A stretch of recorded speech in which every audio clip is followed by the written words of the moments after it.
Hugasan muna natin ang itlog bago lagain. Ilagay sa malinis na plastic.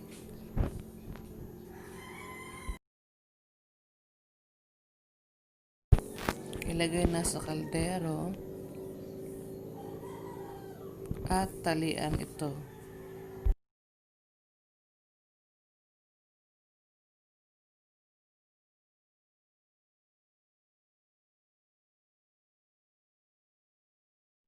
Lagyan ito ng tubig. Dapat ang tubig naka-level sa itlog.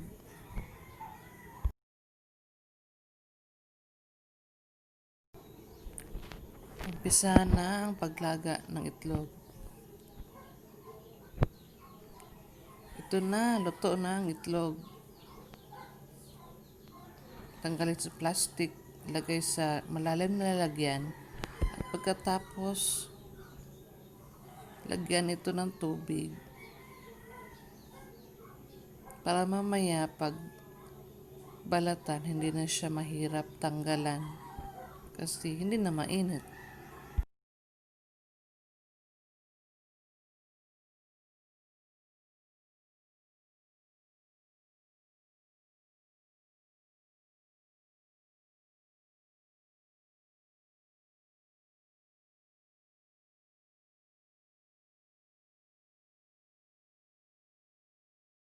Gusto saglit sa tubig at gagawa ko ng mixture para sa coating ng quick quick.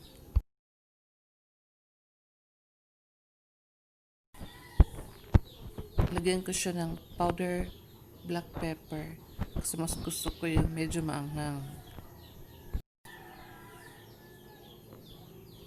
Isang sachet lang, parang half ng half ng teaspoon. At saka asin,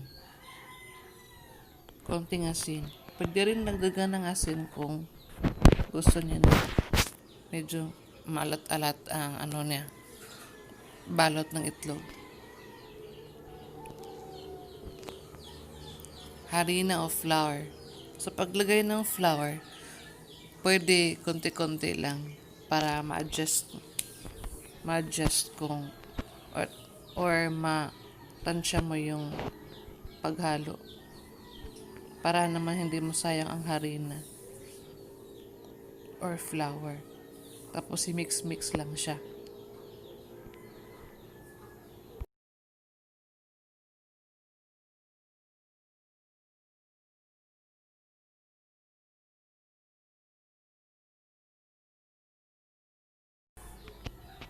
Lagyan ng konting food coloring para may kulay yung itlog. Or ang coating ng itlog. Konti lang.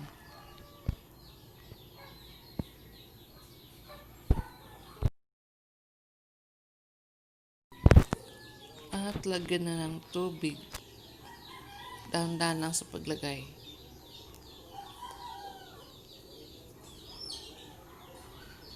At haluin na ito. Haluin ng maigi para yung harina mix talaga.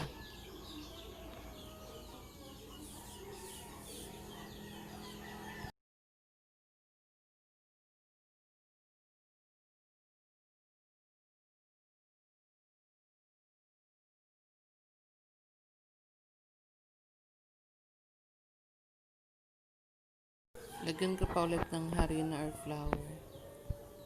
Tapos mix-mix lang ulit.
Ito na ang mixture ng quick quick. Natapos ko nang gawin.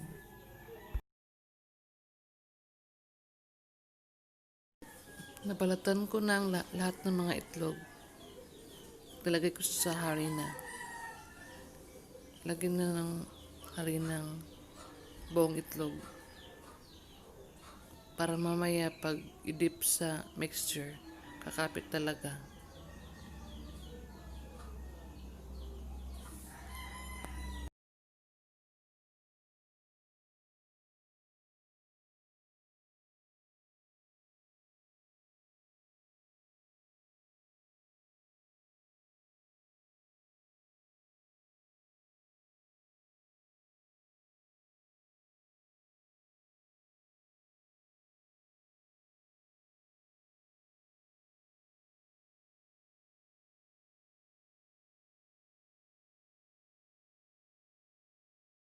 Lagyan ko na ng mantika ang pan. Hintayin ko lang mag-init talaga ang mantika or oil. Saka ko ilagay, iprito ang itlog. While naghihintay ako, nilagay ko na ang itlog sa mixture. Ito na. Na-dip ko na siya. Tapos gamit ako ng stick para pagprito, itusok ko lang ang stick sa itlog. Tusukin ko lang ang itlog.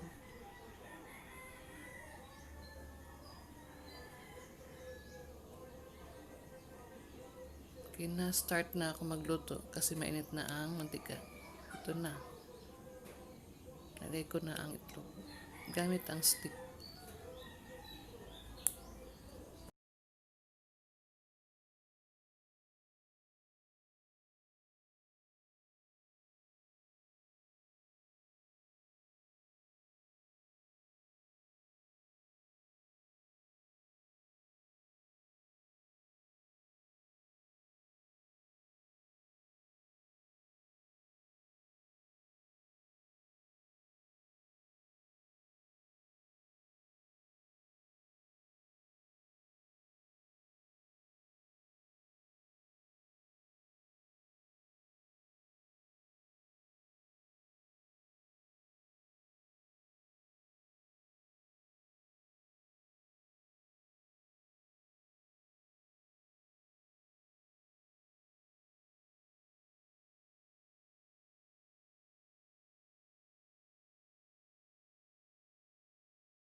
Luto na ang quick, nilagay ko na sa plato. Ready to eat na siya. Pwede iulam, ipare sa kanin, at pwede rin siya pang merienda.